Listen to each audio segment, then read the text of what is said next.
அன்பார்ந்த இணையதள நேயர்களை மீண்டும் www.qcrc.in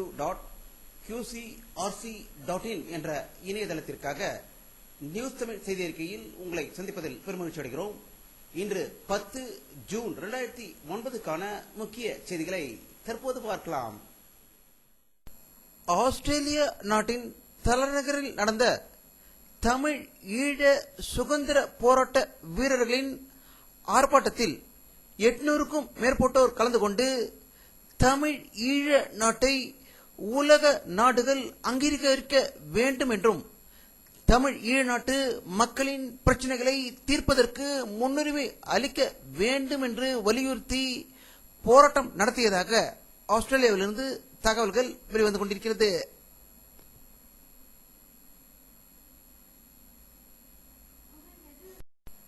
தமிழக துணை முதல்வர் திரு மு.க. ஸ்டாலின் அவர்கள் சென்னையில் மெட்ரோ ரயில் திட்டத்திற்கான தாங்கும் உருளைகள் அமைக்கும் பணியினை இன்று தொடங்கி வைத்ததாகவும் 2015ஆம் ஆண்டு சென்னையில் மெட்ரோ ரயில் அமோகமாக ஆரம்பிக்கப்படும் என்று வலியுறுத்தியதாக சென்னையிலிருந்து தகவல்கள் வெளிவந்து கொண்டிருக்கிறது.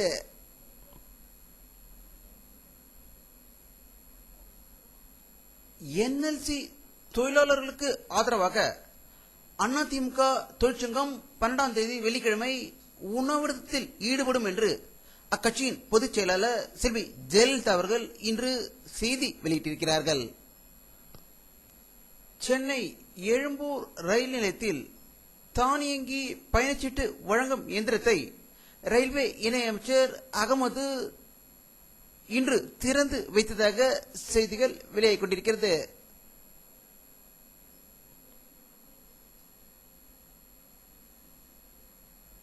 தமிழகத்தில் கொலை, கொள்ளை, கடத்தல் போன்ற பயங்கர சம்பவங்கள் நடப்பது அனைவரும் அறிந்ததே. இதேபோல் இன்று சென்னை புழல் சிறையில் கோஷி மோதலில் பயங்கர சண்டை நடந்ததாகவும் இதில் பிரபல ரவுடி வெல்டிங் குமார் கொல்லப்பட்டதாக ஒரு அதிர்ச்சி தகவல் வந்து கொண்டிருக்கிறது. இதை பற்றி நம்முடைய அரசியல் வல்லுநரிடம் கருத்து கேட்டபோது ஆப்கானிஸ்தானிலிருந்து ஆடு மாடு மேய்த்துக் கொண்டு வந்த ஆரிய பார்ப்பனிய குடித்தாங்கி பத்திரிகை ஒன்று புழல் சிறை பல்கலைக்கழகமாக மாறிவிட்டது, கைதிகள் திருந்திவிட்டார்கள் என்று அதன் டிஐஜிக்கு பெயர் எடுக்க வேண்டும் என்று பக்கம் பக்கமாக எழுதியது. தற்போது பல்கலைக்கழகமாக மாறிய புழல் சிறை கொலையை பற்றி கற்றுக் கொடுத்து இருக்கிறார்களோ என்று என்ன தோன்றுகிறது என்று அவர்கள் கருத்து வெளியிட்டிருக்கிறார்கள்.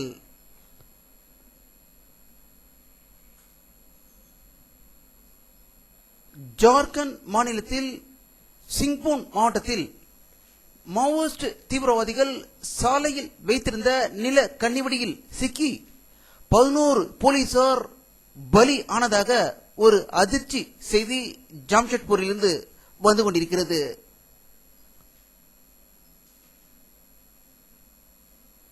தேசியவாத காங்கிரஸ் கட்சியின் மூத்த தலைவரும் பாராளுமன்ற உறுப்பினரான பதன் சிங் சிபிஐயால் கைது செய்யப்பட்டு கொலை குற்றத்திற்காக விசாரணையில் இருப்பவரை அக்கட்சி சஸ்பெண்ட் செய்துள்ளதாக மும்பையிலிருந்து தகவல்கள் வெளிவந்து கொண்டிருக்கிறது.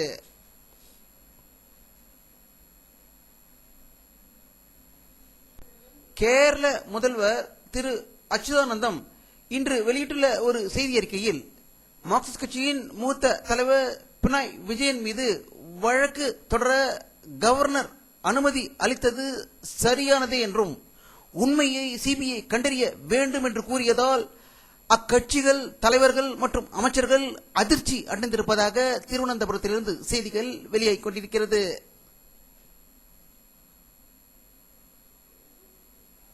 இந்திய விமானப்படைக்கு சொந்தமான குட்டி விமானம் ஒன்று அருணாச்சல பிரதேசத்தில் சீனா எல்லையில் கண்காணிப்பு பணியில் ஈடுபட்டிருந்த போது திடீரென்று காணாமல் போனது. அது தற்போது அருணாச்சல பிரதேசத்தில் கண்டுபிடிக்கப்பட்டுள்ளதாகவும் அதில் பயணம் செய்த 13 பேரின் நிலை என்னவென்று தெரியவில்லை என்றும் அவர்கள் இறந்திருப்பதற்கான வாய்ப்புகள் இருப்பதாக செய்திகள் வெளியாகிக் கொண்டிருக்கிறது.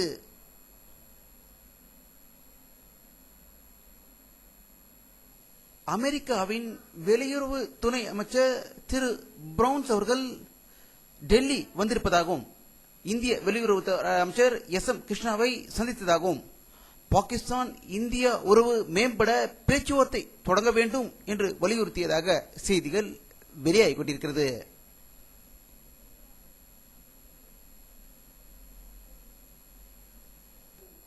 ஈழ தமிழ் நாட்டில் உள்ள வவுனியா மாவட்டத்தில் ராஜபட்ச ராணுவத்தின் வெடிகுண்டு ஆயுத கிடங்கு பற்றி எரிந்ததாக தகவல்கள் வெளிவந்து கொண்டிருக்கிறது. இதற்கு சில நாட்களுக்கு முன்பு யாழ்ப்பாணத்திலும் ஆயுத கிடங்கில் வெடிமருந்துகள் வெடித்து சிதறின என்பது குறிப்பிடத்தக்கது.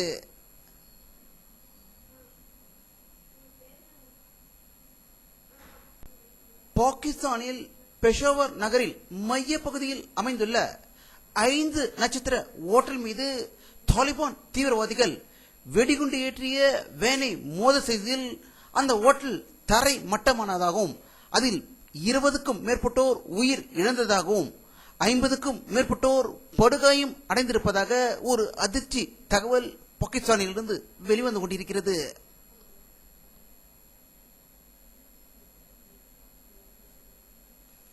ஈராக் நாட்டில் இன்று கார் வெடிகுண்டு வெடித்ததில் 30 பேர் கொல்லப்பட்டதாக ஒரு அதிர்ச்சி தகவல் பாக்தாத்திலிருந்து வந்து கொண்டிருக்கிறது.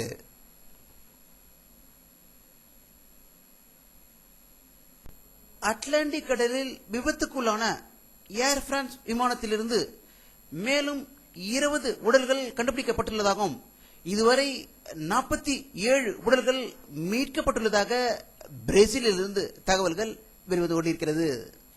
அமெரிக்க அதிபர் திரு பாரக் ஒபாமா அவர்களின் சிறப்பு தூதர் ஜார்ஜ் மிச்சேல் அவர்கள் பாலஸ்தீனத்திற்கு சென்று அங்குள்ளவர்களிடம் பேசிய போது பாலஸ்தீனத்திற்கு தனி நாடு அந்தஸ்து கொடுத்தால்தான் இஸ்ரேலுக்கும் பாலஸ்தீனுக்கும் உடைய பிரச்சனை நிரந்தரமாக தீர்க்கப்படும் என்று வலியுறுத்தியுள்ளதாக செய்திகள் வெளியாகிக் கொண்டிருக்கிறது.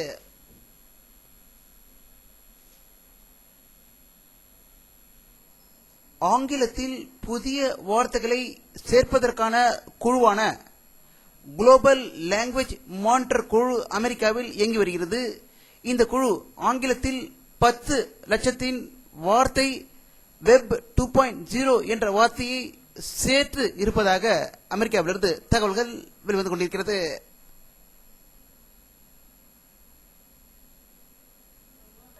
வானிலை அறிக்கை 10 ஜூன் 2009 பிற்பகல் 3 மணி எடுக்கப்பட்ட சேட்டலைட் புகைப்படத்தை தற்போது பார்த்துக் கொண்டிருக்கிறீர்கள்.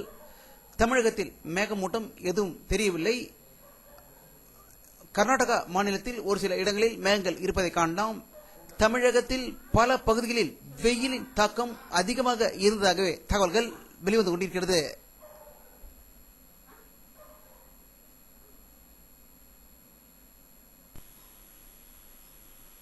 இத்துடன் இந்த செய்தி அறிக்கை நிறைவடைகிறது. மீண்டும் நியூஸ் தமிழ் செய்தி அறிக்கையில் உங்களை சந்திக்கும் வரை உங்களிடமிருந்து விடைபெறுவது உங்கள் கே பாலாஜி. நன்றி.